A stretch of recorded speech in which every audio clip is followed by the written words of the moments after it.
Hello and welcome to Royale Without Cheese, our bi-weekly podcast in which we discuss both the classic and the unknown of art and popular cinema from the then and now. We are your hosts, me, Tomás Ferreira, Leonardo Miranda. Hello, happy to be here, Tomás. Hey, you're very welcome, man, and Miguel Aido. Hi there, I'm also happy to be here. Happy to. Good. Let's go eat those tarts. As part of our awards season segment, we'll be looking at the likely contenders for the 2024 Oscars. Today we'll talk about Poor Things, but before any ado, don't forget to subscribe, leave a comment, or simply give us a like. Poor Things is a 2023 film directed by Yorgos Lanthimos and starring Emma Stone, Marco Ruffalo, and Willem Dafoe. Based on the 1992 novel, it follows Bella Baxter, a young woman in a futuristic Victorian London who is resurrected by a scientist following her suicide and embarks on an odyssey of self-discovery. Premiering at the Venice International Film Festival, where it won the Golden Lion, the film has gone on to be nominated by both BAFTA and the Oscars, including for Best Film. This party of wild debauchery sure was a well-received fun and games, but now Royale Without Cheese sits down to really pick and find the brains inside these poor things. Fellas, what do we think? Yes. Ooh, I see some trepidation. It's been a week for me, and I didn't know at the time that we were gonna talk about it, so I didn't take too many mental notes, and I didn't write any literal notes, so yeah, it's a bit hazy. I have my general feelings about it. Once you get into the specifics, some things I might misremember, so I do apologize. Right. For me, it was yesterday. Me too. And it was in the cinema, which was different than we usually do. At least to me. No need to give details. So it's high criminal work, so we're not going to disclose any of that. No, but it can be streaming, paid. Yes. What was I saying? No. Guy who reveals where the dope is. What we don't know. I don't even know what you're talking about. No idea. Anyhow, yes, it was a pleasurable experience seeing a film like this in a cinema, because it has a very particular cinematography. The music is also very nice, so it's always cool and a better experience to experience those things in the movie theater. However, I'm not entirely sure about everything the film does. He's trying to breaking up with a girl, and she's trying to say, it was very cool. I liked it, the date, but it doesn't work. I'm still trying to process the film. Me too. I kind of feel the same way in such a way that last night I was just up all night thinking about the film, because honestly I had mixed feelings for it. I don't know if that was like if you were in that same wavelength, but for a head start, let's just say, to throw the ball out there. The film was incredibly fun. It was a joyride. The adjective that Leo used after seeing the film, and it was for me as well. As a comedy, it works beautifully, and I think the actors have great chemistry. I think Emma Stone, of course, Willem Dafoe, Mark Ruffalo, they're all great actors and to deliver what we expected. She fully embodies this free spirit that, as she becomes more and more, let's say, sentient and developed in her maturity and her ambitions and what she wants for herself and her identity, she becomes more and more interesting as a character, specifically at the end, as she becomes more articulate and can fight back against these horrible men that try to control her. And she can be then very inspiring, even in the way that she is not controlled by the social norms that we all take for granted as we grow up. And then, so you have that aspect of the narrative and who she is as a character that is very kind of inspiring, that's the word for me, and uplifting.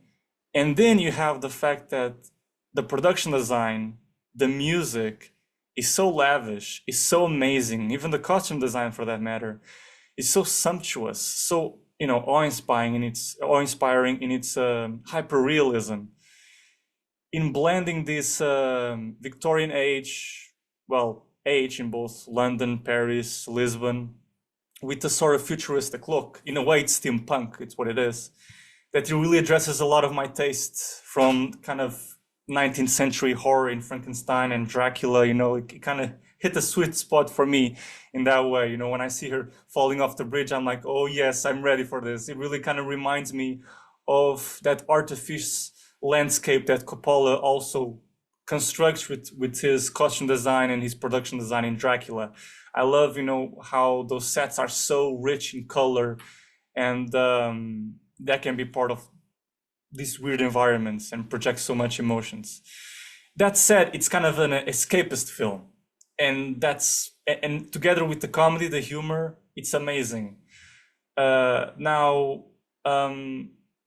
And part of the humor of Lanthimos, I think, is that in every film that you see of his, the humor is kind of deadpan, very dry, and bluntly honest.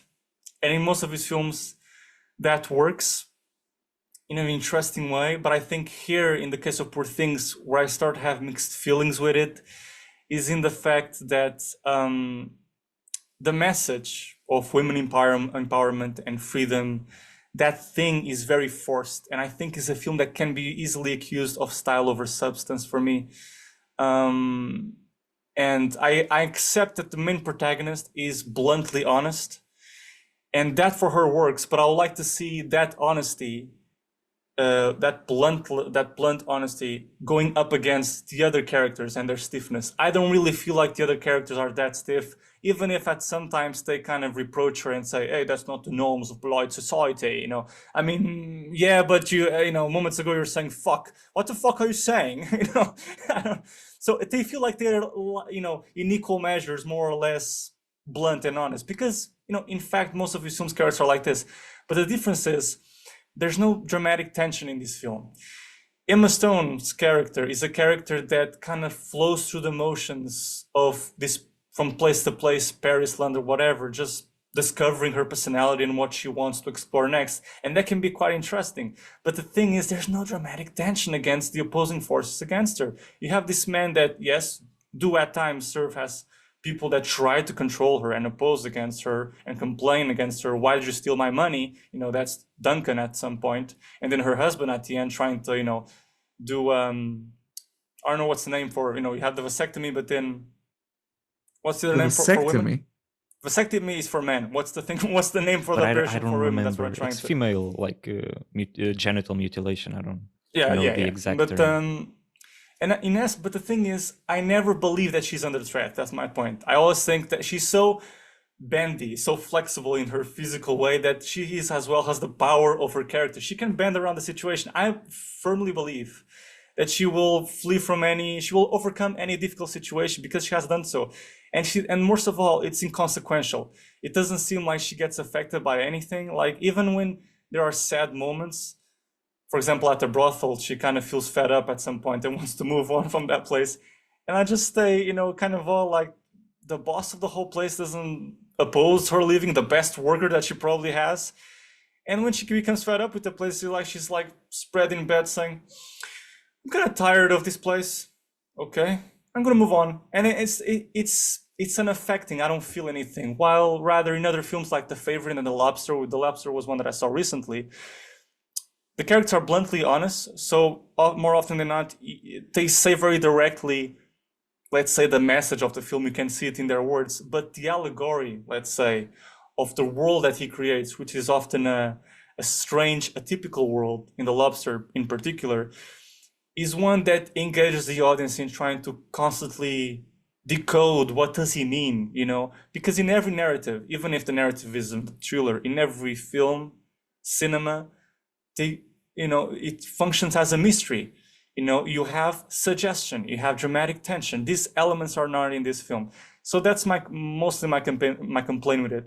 I can follow the film and be full of joy as I see the chemistry between these actors flourish, and see this character kind of flourish herself as she discovers herself and gains more of a sentient, mind against these stupid men.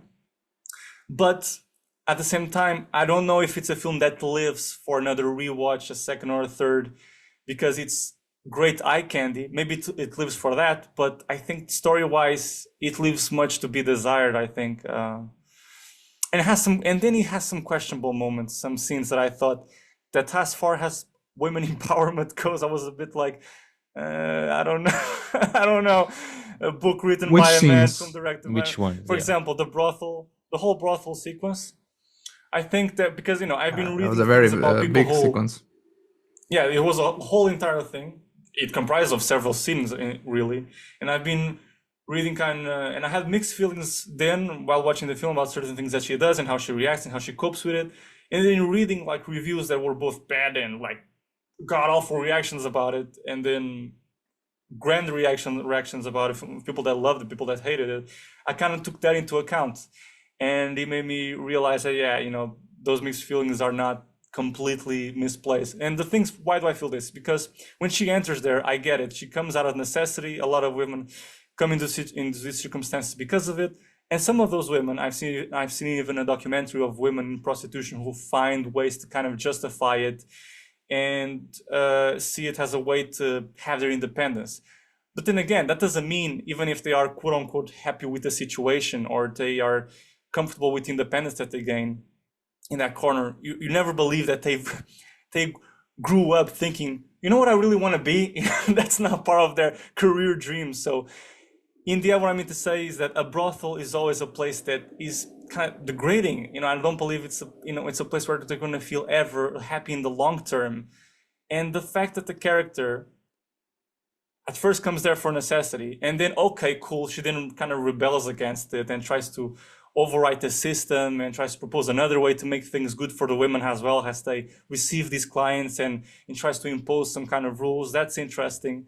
Then she is deviated from it. In a way, I like how the boss is both moral and the amoral. She has a kind of ambiguity to her. The actress herself, she's a great actress, by the way. The actress who is the pimp or the boss of the brothel, is known. I think she's from Greek ascendance, and she does a lot of theater play. She was educated at Brothel, and she appears in Harry Potter, of all places. Of course. In the 5th Harry Potter movie, and also in the Tragedy of Macbeth. Yeah. I have seen her. Yeah, start clicking. She like the the little lady. Yeah, that at the sees court. Harry, Yeah. right? But she has a great voice. I always like when she pops up. Always talking like this. Oh, a woman plotting her course onto freedom. How exciting. So, but the thing is, e depois ela, ok, não consegue impor o sistema que quer. Oh, this is Portuguese, sorry. Okay, then she can't impose the system that she wants, fine. But then in the room, she tries to create something else. Okay, I'll tell you a joke, you tell me a memory of infancy. Okay, fine. But then it's, okay, let's go along to the same old sex. And then she's kind of happy with it, always happy with it and content. And then at the end of it, when she eventually becomes fed up, it's precisely that, is fed up. We never see her frustrated, sad, melancholic, and this man that want to do it and enjoy that she doesn't like it, she never feels maimed, that her body is being made, and maimed. And I kind of feel like, so you feel like nothing affects her, and ultimately don't feel affected as an audience. So, and then when she wants to go away, the boss is like, we're fine, and she moves on. So you feel like everything is a bit inconsequential, and feel like, is this a right representation of what being in a brothel is? It's particularly when the brothel environment is the more realist situation in this whole surreal film, and I think more sensitive to the women's struggles, issues, and being very directly used by other men in a disrespectful way. So I think it's a scene. Some people will go about it and see no harm in it. Some people will see that it's kind of sensitive, and on my end, I feel like it doesn't really represent reality, and it's kind of dismissive of that. I don't know. Again, it links back to that question of there's a lacking of dramatic tension. I think that the character just floats over the situations. It's not really affecting.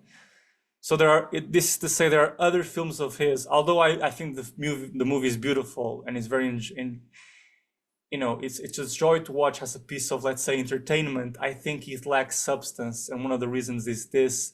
And I don't know how far it works as a woman empowerment story. Let's say that in certain corners it does, in certain others it doesn't. Like for example, this brothel scene, I find it questionable. And that's what I meant. Mm-hmm. You guys throw the ball now. I agree with that. I want to see what you think. As a feminist film, it's sort of like Barbie. I don't know if it's entirely successful. Probably not. But I mean, I think Barbie maybe will speak to more people because it's a bit more to the point in its ambitions of talking to an audience directly about certain issues. Whereas this film is a bit more like left field. Let's say it's a bit stranger, but it also I agree with you. I also think it fails to succeed in its ambitions, because I think it has ambitions of being sort of about objectification. It's exploring like a woman's pleasure in the like her finding about her own sexuality. And I think when we get to the brothel, that's when the thing, like that's when the film has the potential to explore something more like nuanced and more complicated about that, because now it's for money. It's about escaping poverty, that she's selling herself. She's selling her body in a way. She's objectifying herself. And I don't think the film does any of that. It just kind of goes, it's a place. It's a place, and it's funny and it's It's a weird. place, it's Yeah. a moment, let's move Yeah. on. It's kind of like It's that. like, but what? Okay, but then why do this? Like, it feels Exactly. a bit. It's a bit of a wasted. Feels like just let's do a fun time at the brothel. It's like, okay, but It's I true. feel like the film It's had true. other ambitions and doesn't follow up on them. And yeah, and as you say, and then she just leaves. She gets tired of it, and there's no conflict. And then when she gets kidnapped essentially by her ex-husband, the whole scene first, I think it comes at Ex-husband, do you mean Duncan? the No, guy no, The no, lover. no. That's the ex-husband, not hers, but of the person she was before. And The so psycho. the psycho. So in that scene, like, it comes at a time where I thought the film was ending, and then suddenly, it's continuing. Now she's getting kidnapped, and she's getting like, because it happens when she's getting married to the other guy. she gets kidnapped by Duncan at that point. No, Not she done. gets No, no, no. kidnapped. No, I'm Wait talking a minute. about her. Worry. I'm talking about the end of the film when The end. Okay, yeah. yeah. Well, I didn't. when you say kidnapped, my memory goes to Duncan putting her in a box because her husband doesn't really kidnap her. She goes out of her free will. Yeah, And then of I course mean, with the kidnap, he I mean when imprisons her. she's get imprisoned. Yeah, exactly. And I think that whole scene is kind of like, in terms of pacing, the film towards the end is kind of like, oh my god, let's move on. It feels like it's overstaying its welcome a little bit for me. So that whole, and because you don't feel any like that much danger, you don't really feel like she goes through any conflict like profound. Like, I don't feel a deep emotional connection to any of these characters. It's more, I'm watching as an outsider, looking at fun storytelling, fun colors, but emotionally speaking, I'm always on the outside. So when towards the end there's that supposed big conflict and I feel nothing, then it's just like, I just want the movie to end, because I don't really care that much about what's going on. Yeah. Nothing to add. I mean, I was thinking about what you guys were saying. Yeah, I think in terms of the comedy, I do think The Favorite works better. And I think it's because it's a more grounded film. I mean, it feels real, the places, the aesthetic, everything. So I think because there's a bigger clash between the realism of the time and the costumes and the aesthetic and everything. As I was saying, it clashes better with the humor of that film, which then is very sort of absurd. Like this one, but in this one it doesn't clash as much because everything is strange and absurd. And so I think sometimes in this one it doesn't fall flat, but it's just not very funny. Or it is funny, but it never makes you laugh out loud or something. It's Interesting. I laughed out loud a bunch of times, and a lot of people in the room as well. So I find interesting that you have that reaction. But yeah, no, I totally mean respect. there are very very funny moments, but I think I enjoy The Favorites for the comedy better, more than in this one. I mean, Just because The especially, Favorite just it, it's that clash of what you're expecting versus the comedy, I think, which just works. and in I that guess what you're sense, trying to express is also because it's a certain epoch, it's a certain period, and you don't expect the people in that period to behave in such an informal way. I guess that's where some of the humor comes for you. It's a matter of expectation as well. I mean, you go see The Favorite in terms of the aesthetic and everything, and you think it's a normal period piece.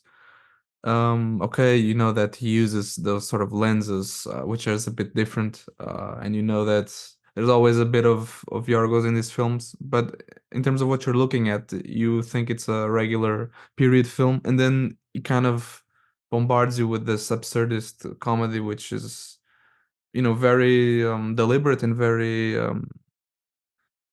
very engaging with the audience, and you clearly are aware of it in a very real manner. And in this one, everything is sort of building towards this mood of absurdity and surrealism. And so, even though the comedy works, it kind of lulls you. I don't know how to phrase it better, but it's just as I said, it's a matter of expectation. I think it doesn't shock you as much. Yeah, Um, I see what you mean.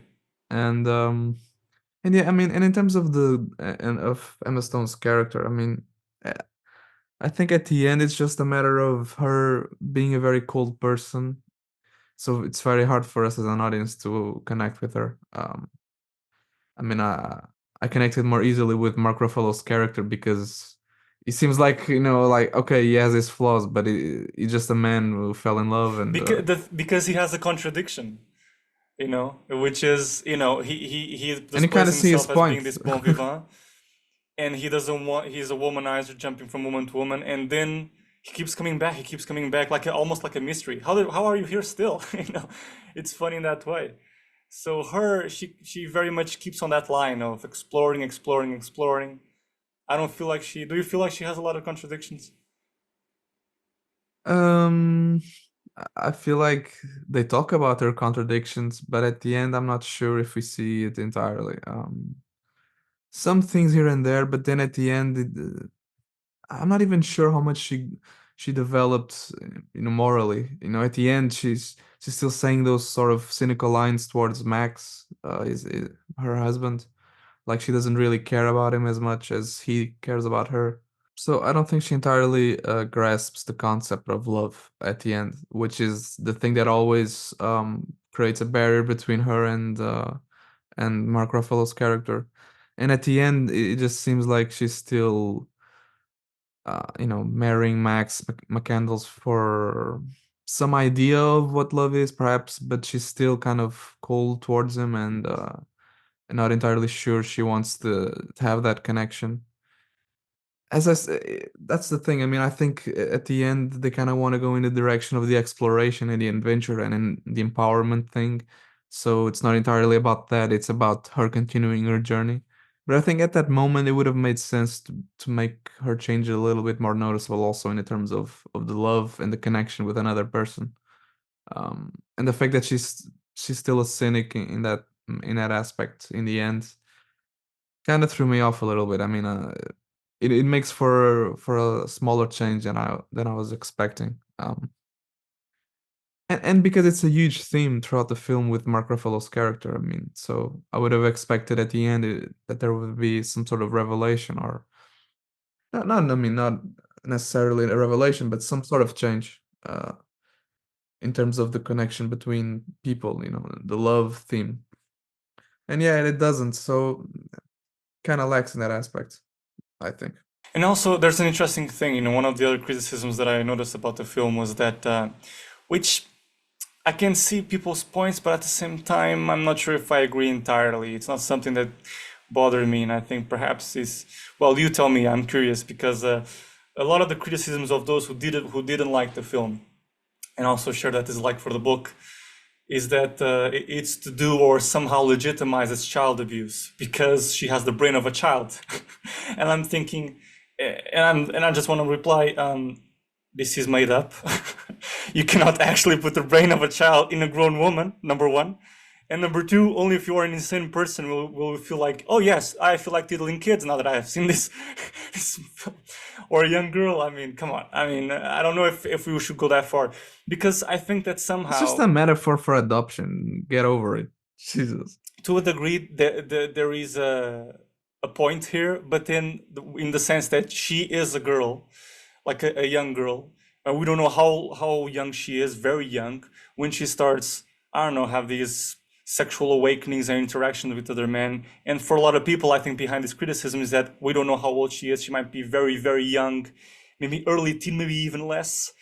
and they get crazy over it, and there are men diddling with her, diddling with her, fiddling, and it's like. But the thing is, I think the film doesn't really establish in what age group, let's say, she is exactly. So, like they say, she may be very well be growing at an accelerated pace. If she is in fact having these sexual awakenings, she is perhaps midway into her teenagehood, and then very soon she may be already in her young adulthood, and that's when she starts having the capacity of choice. So I don't know if how much that argument, oh, it's a child, oh, you man, if it works or not. I'm much more adamant about the brothel question in terms of whether or not the film was dismissive, where it was insensitive, than in this question of the child abuse. I didn't see much of a thing there. Yeah, but it also, yeah, I did feel that at the time. I was like, wait, when she first has sex with someone, I don't remember exactly who. I did feel like, oh, that's a bit weird because that's the brain of a baby. How old is that baby's brain the first now? Time around, I thought so. But it's also, it seemed to me, kind of part of the point, because the reason that they're attracted to her, some of them, is the fact that she has that childlike demeanor and that she's so unquestioning of things early on, and then as she grows, as she becomes more to have more capacity for choice and for critical thinking, that's when Mark Ruffalo's character especially becomes more possessive and less accepting of her. I think this is pretty clear in the film, so I don't know how much sense does that criticism make when that's sort of part of the point, or part of the feminist point that the film is trying to make in the book, I assume. And the book is even more depraved. Like the father actually has sexual feelings for her and wants something with her. And he gets angry in the book at the fact that McCandless wants to marry her. It's the complete opposite. In the movie, he actually says, "Why don't you marry her?" And in the book, something else happens. At the end, there's a twist where this whole account of events was an account narrated by McCandless. And then there's a Bella Baxter account of the events, like an unbiased narrator thing, where she says, that was all a lie, never happened. It goes completely against what he said. And that's an interesting thing that happens. Kind of disavows everything that the male character described of the events. So, I was a bit curious to read the book, the possibility of reading it. So that's why I went and researched a bit. But the film seems to be more tamed in that respect. It tried to regress in some of those steps. It's seemingly topped by the version that McCandless narrates in the book and doesn't add that thing, Bella kind of disavows everything that came before. Yeah.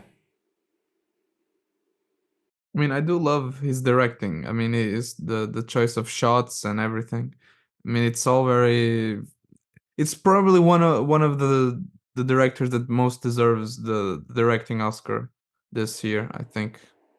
Yeah, definitely. Because it's very clearly thinking about what he's doing at every shot and every scene, and everything has a sort of beautiful dynamic to it, and the choices always between the weird. I'm not sure how those lens are called. The thing Fisheye? he uses. The fisheye. Is it the fisheye?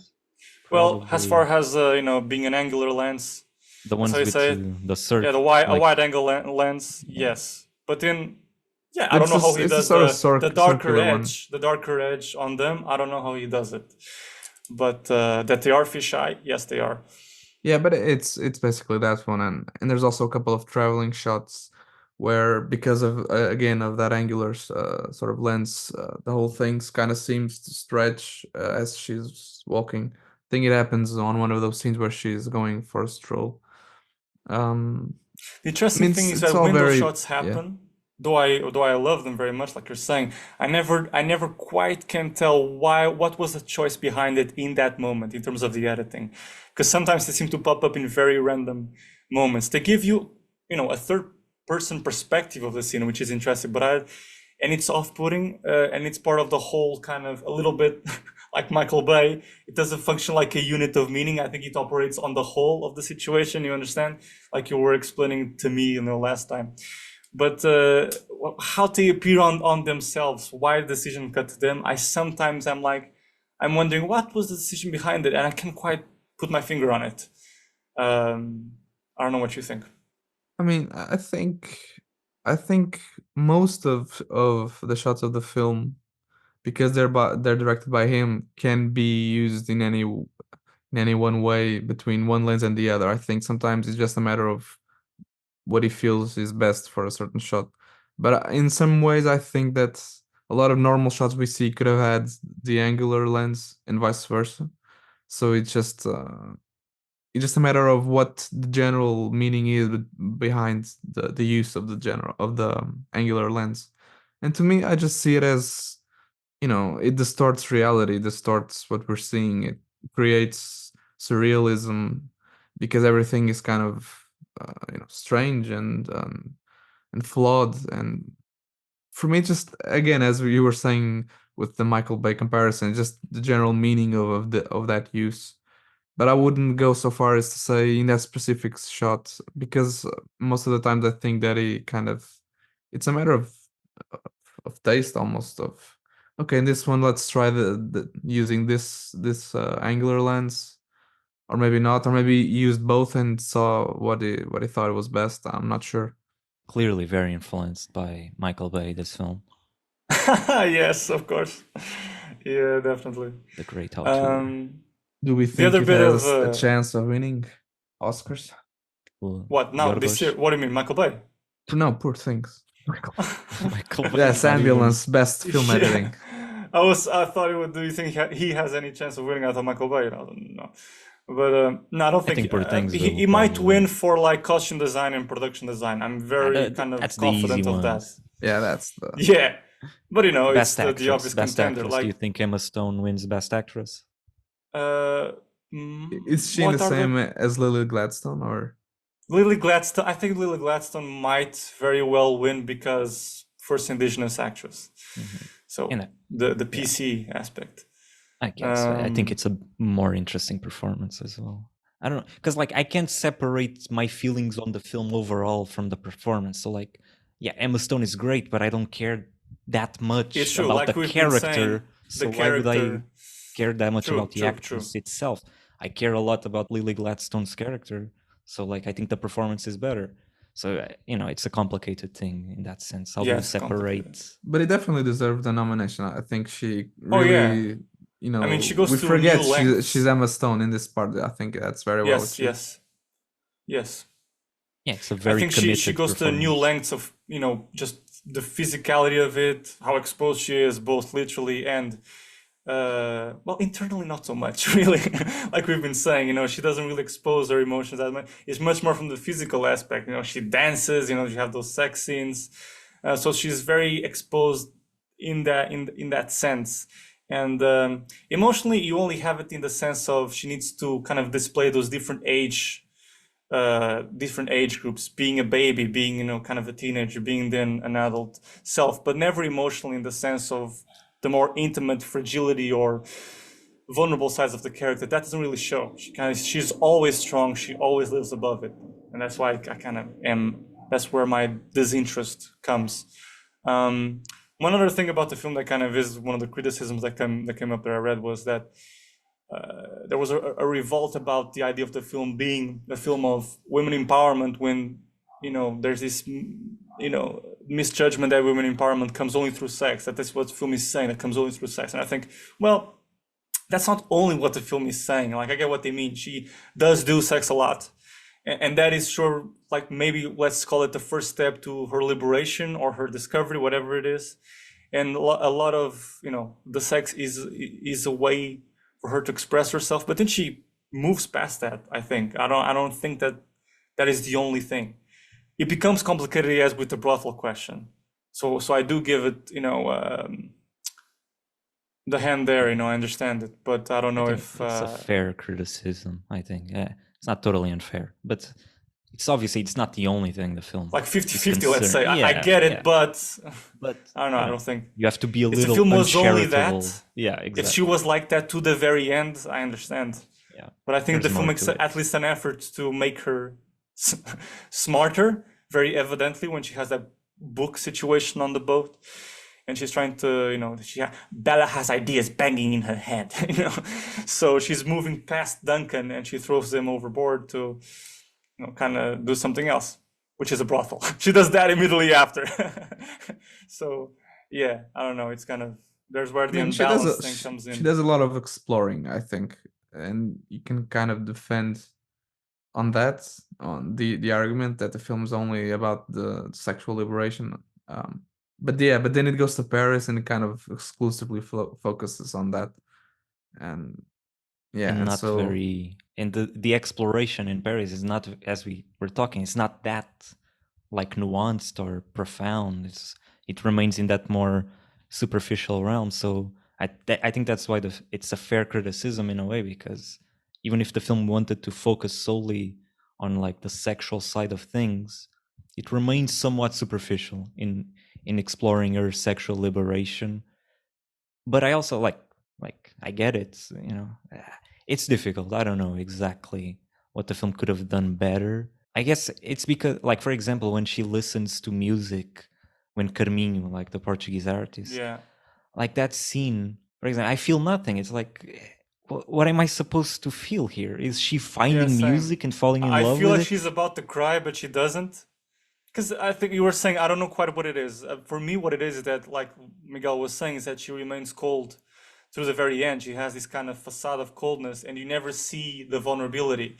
You never really buy it. And if there is any attempt at it, if you call that brothel scene where she's like, oh, I'm bored, you call that being, she's unaffected by anything, and hard things happen to her. So I don't know. So from those hardships, that's where you go, and you change your ways for the better, for the worse. You make decisions. You grow. And I feel like a lot of the film is spent with her telling me that she's growing.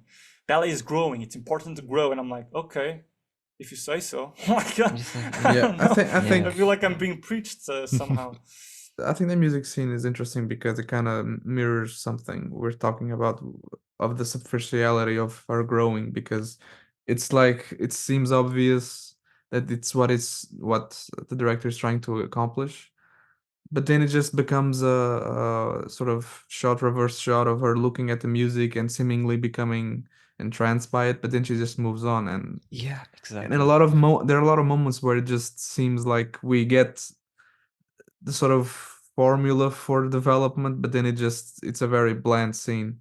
Exactly. And she grows in kind of obvious ways, like she becomes more verbose and she talks in a much better, with a much more vocabulary. I mean, okay, that's not really growing. That's just that's just reading. I don't even know what that is, because okay, I'm sure she's reading, but in what is she learning things? Because then she doesn't seem to be learning anything in some ways. You don't sense, like, for example, that scene with the music or even with the books, you don't really sense those things having an impact, like a profound impact on her character and her development, in the way that, like, she interacts with the world. It feels very, it's very superficial. It's like, oh, she listens to music, has a little moment of emotion, then she moves on, and it's like, we don't find out anything about what she felt through it. She doesn't even speak about it. She doesn't even have another moment where she is like looking for music or trying to, oh, what is this thing? Like something that,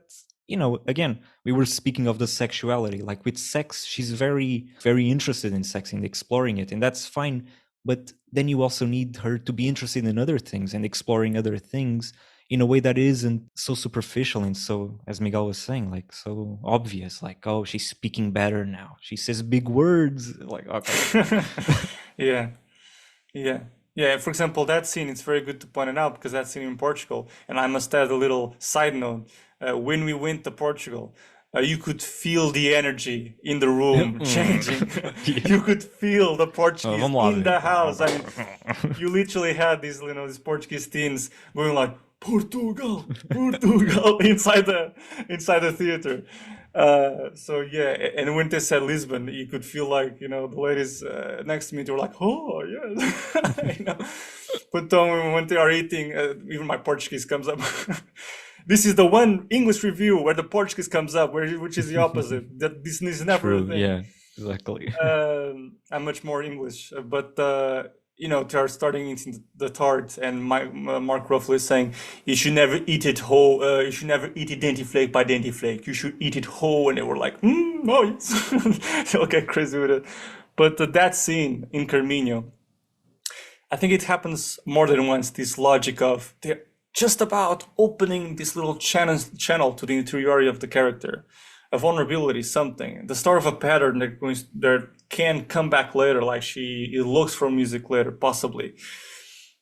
But it gets cut. Like after the music with Carminho, she sees a guy fighting with a woman. Suddenly she goes into a alleyway. You see how the lighting changes, becomes darker. Oh, she's going to see another episode. You're starting to hear these voices of men and women fighting.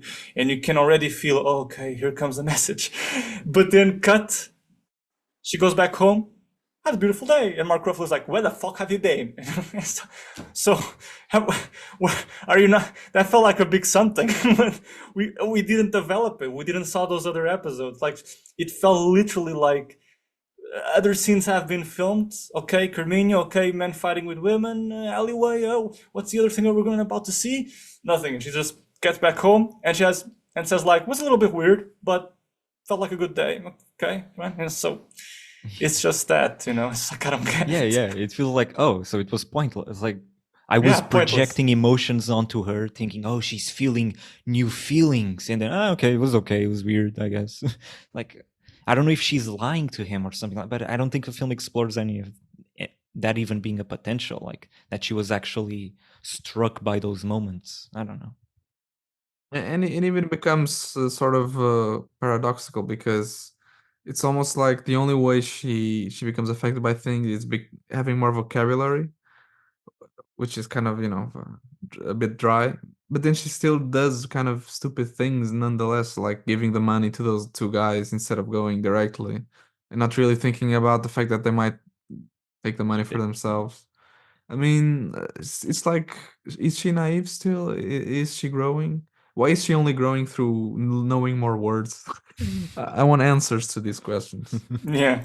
Yeah, and the other thing, to say something good about the film, we are not against the idea that, women, just like men, are sexual beings who express themselves through sex and feeling have a role there and a role to play, of course, and the film explores that. That much is true. What we're saying, just to reiterate, is that it doesn't explore fully the dramatic tension, where is actually the character in her most vulnerable moments. It just seems to do it at the superficial level. We see her with books.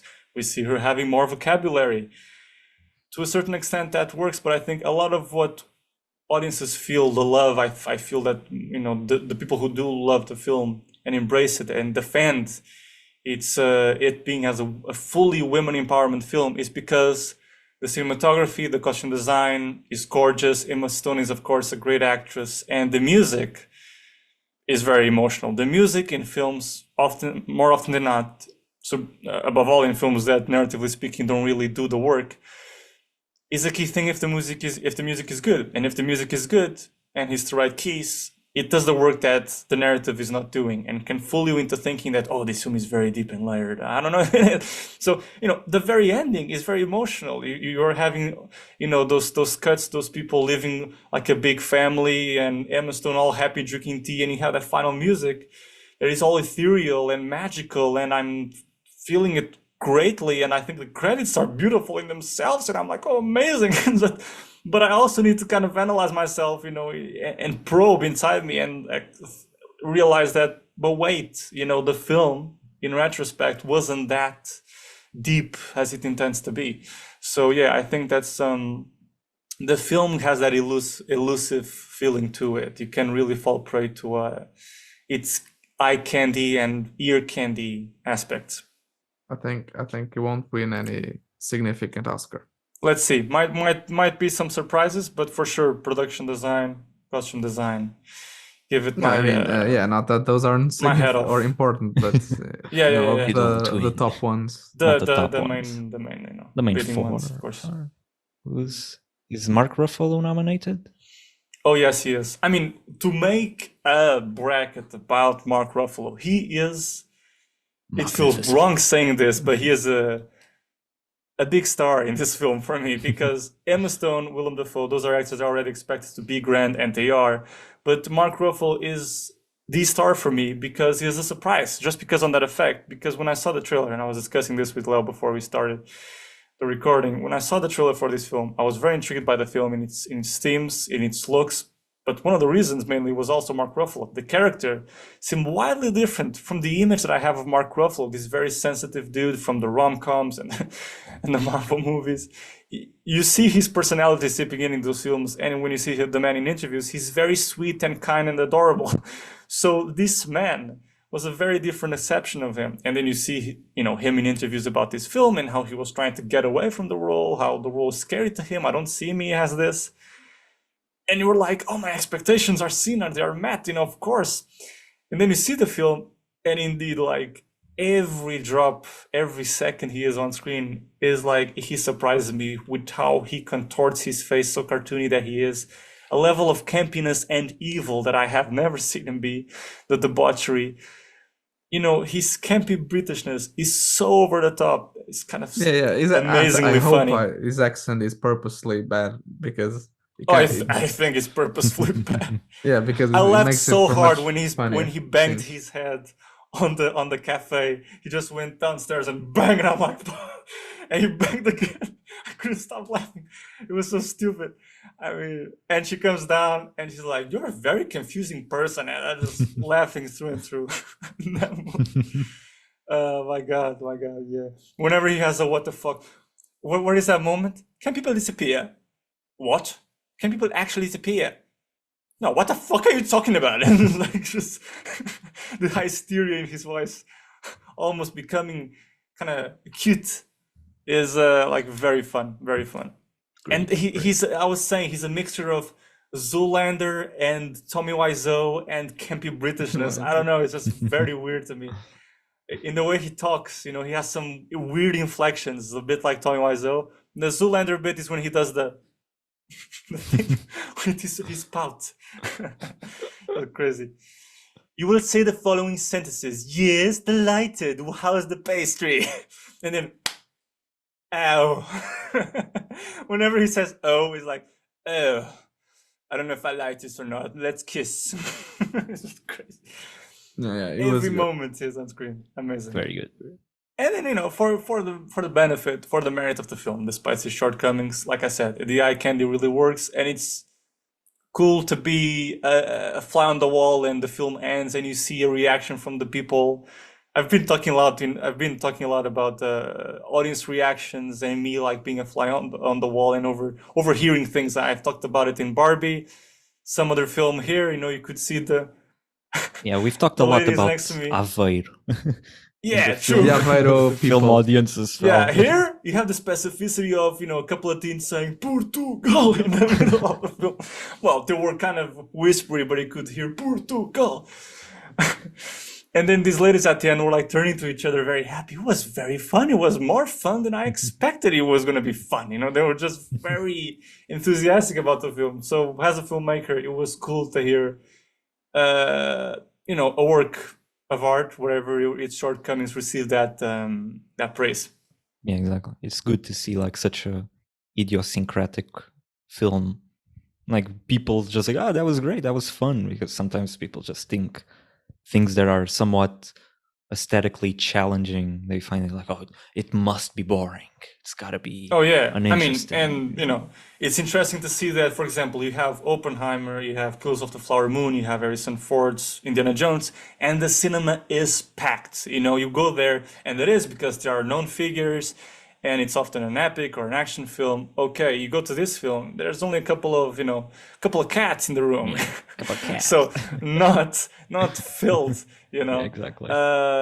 Which is it's a shame, it's a pity. You go to buy a ticket and you see the amount of people who is there, and you're like, it would be nice if these kinds of movies, and this is a big film, it's like, to talk about independent filmmaking, and you almost have you have to make a distinction between, there's independent filmmaking low budget, and then there's independent filmmaking who is like studio-like independent filmmaking. They have those partnerships, and also this is one of them, and yet there's not a lot of attention. So it's cool when you see that reverse of the coin, and at the end of the film they say, oh, I even liked it better than I was going to. Yeah.